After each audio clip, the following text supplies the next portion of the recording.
Assalamualaikum warahmatullahi wabarakatuh. Bagaimana kabarnya hari ini anak-anak? Semoga sehat ya.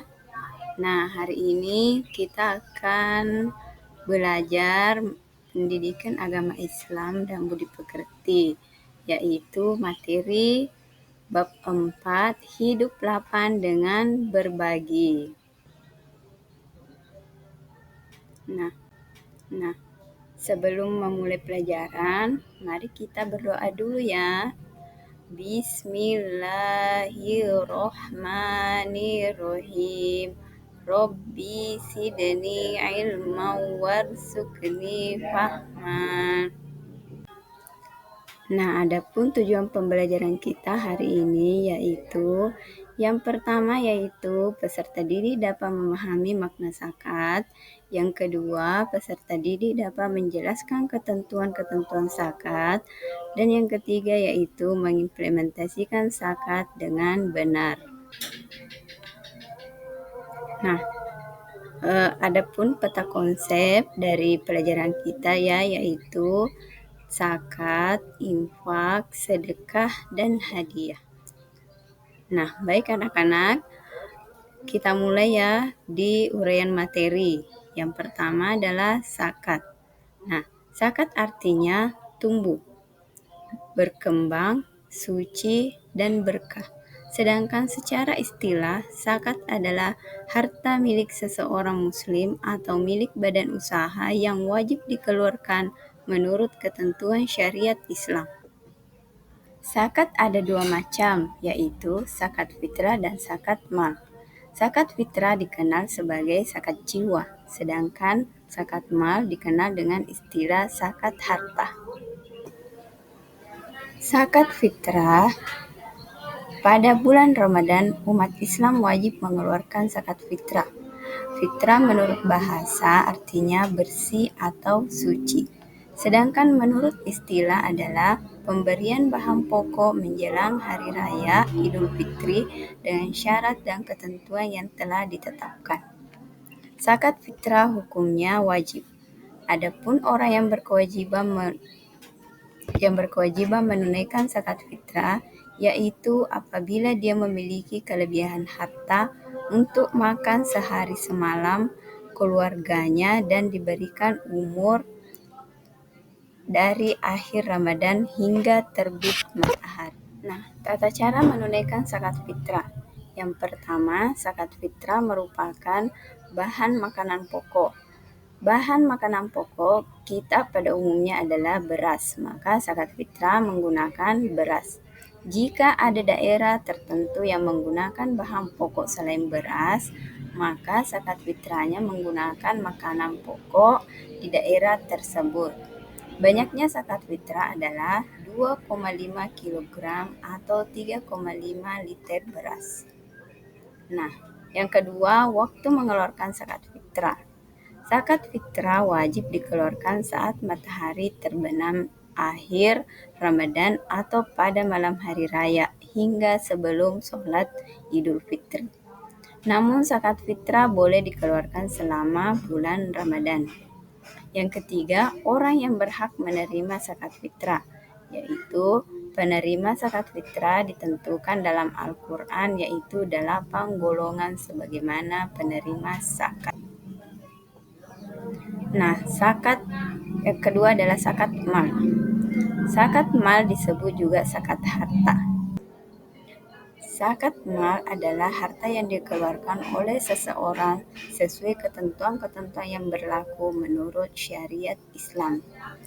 Adapun yang termasuk zakat mal adalah hasil perdagangan atau perniagaan, hasil pertanian, perkebunan, penangkapan ikan, peternakan, barang temuan, emas dan perak. Penghasilan juga harus disakati yang dikenal dengan zakat profesi. Nah, ketentuan zakat mal. Jika seseorang muslim memiliki 85 gram emas selama 1 tahun, zakat yang harus dikeluarkan 2,5% atau Jika harga emas 1 gram 400.000, nilai nisabnya adalah 85 gram kali 400.000 sama dengan 34 juta. Jadi, zakat yang harus dikeluarkan 2,5% dari 34 juta, yaitu 850.000. Ketentuan zakat. Orang yang wajib berzakat. Orang yang wajib berzakat antara lain beragama Islam, baligh dan berakal, bebas dari hutang dan merdeka atau bukan budak atau hamba sahaya. Nah, harta yang wajib dizakatkan. Harta yang akan dikeluarkan zakatnya memiliki ketentuan, yaitu cara memperoleh dengan halal dan baik, hartanya berkembang, harta milik sendiri, harta mencapai 1 tahun atau mencapai nisabnya. Kemudian penerima zakat. Penerima zakat dinamakan mustahik. Mustahik telah ditetapkan Allah Subhanahu wa taala dalam Al-Qur'an surah At-Taubah ayat 60. Nah, penerima zakat yang pertama yaitu fakir, yaitu seorang yang tidak tercukupi kebutuhan pokoknya atau tidak memiliki harta, selain itu ia juga tidak memiliki pekerjaan.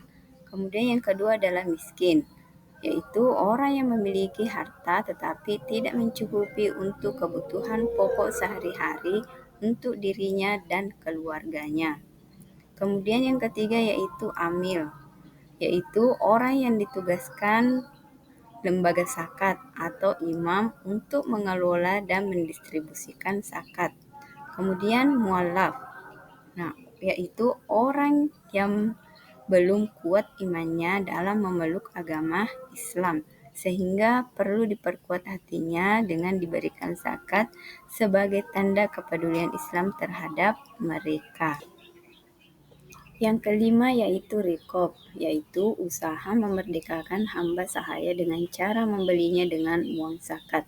Kemudian yang keenam yaitu ghorim, yaitu orang yang sedang ditimpa hutang yang banyak dan tidak mampu melepaskan diri dari hutang tersebut kecuali dengan bantuan orang lain. Kemudian yang ketujuh yaitu sabilillah, yaitu sekelompok orang atau seseorang yang berjuang untuk syair di jalan agama Islam.